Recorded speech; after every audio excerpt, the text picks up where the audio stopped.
Hi friends, today our topic is dopamine and dobutamine, inotropic agents. So let's start with dopamine. Dopamine is an endogenous neurotransmitter. It's having positive inotropic action. That means it increases force of contraction of heart, and it's synthesized from levodopa, and it acts on many receptors like dopamine D1, D2 receptors, beta receptors, and alpha adrenergic receptors. It has many therapeutic indications, and depending upon the dose of the drug, it acts on different receptors. Like at low doses, usually at a dose of 0.5 to 2 micrograms per kg per minute, it acts on dopamine receptors, D1, D2 receptors, which are mostly present in kidney. So at low dose, it will increase renal blood flow by acting on dopamine receptors.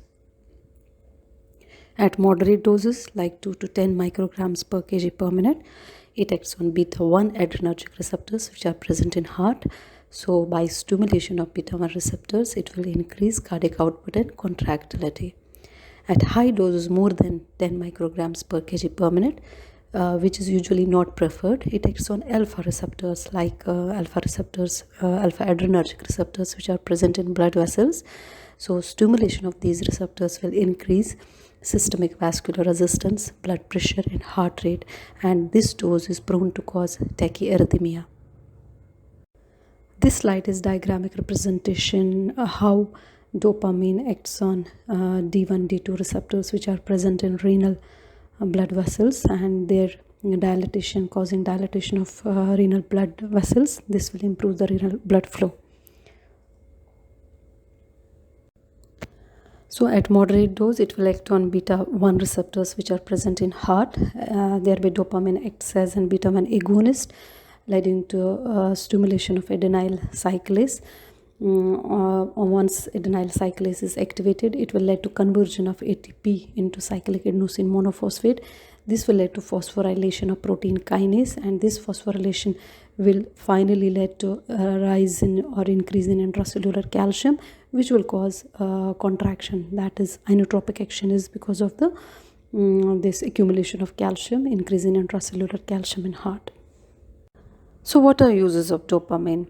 So dopamine is given as continuous IV infusion, and it's used at low doses to increase renal blood flow in renal insufficiency. It's used in moderate doses for cases having acute heart failure or circulatory shock to increase cardiac output, and only at high doses it can be used in septic shock, because in septic shock we know that there is fall in blood pressure, fall in systemic vascular resistance. To increase BP, to increase systemic vascular resistance, it can be given at high doses in septic shock, but we have to be careful because there are chances of tachyarrhythmia at high doses. Common side effects with dopamine seen are headache, nausea, vomiting. Let's start with dobutamine. It's having positive inotropic action. That means it increases force of cardiac contraction. Its main action is on beta-1 receptors. It can show beta-2 stimulation also, but very less. It's not having any action on dopamine or alpha receptors.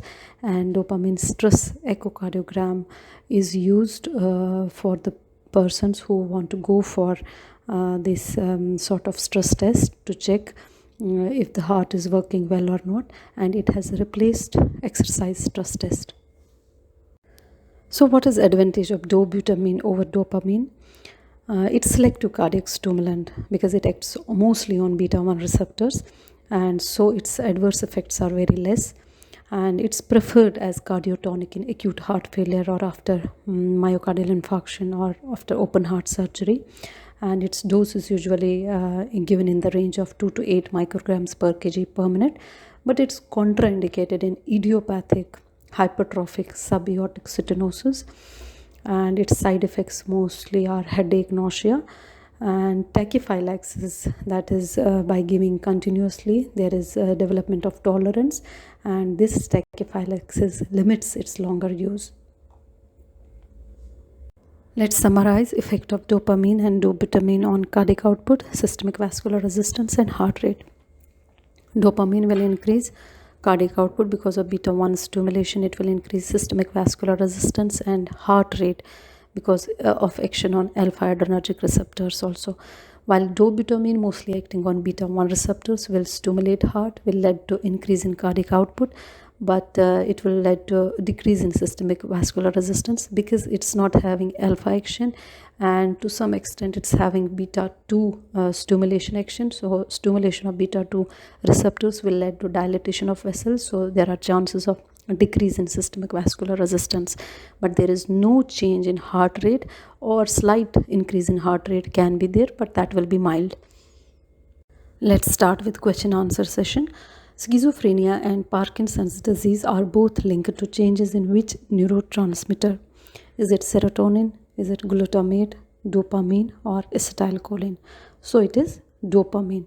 In schizophrenia, dopamine is more in our body, and in Parkinson's disease there is deficiency of dopamine. Next question is regarding congestive cardiac failure.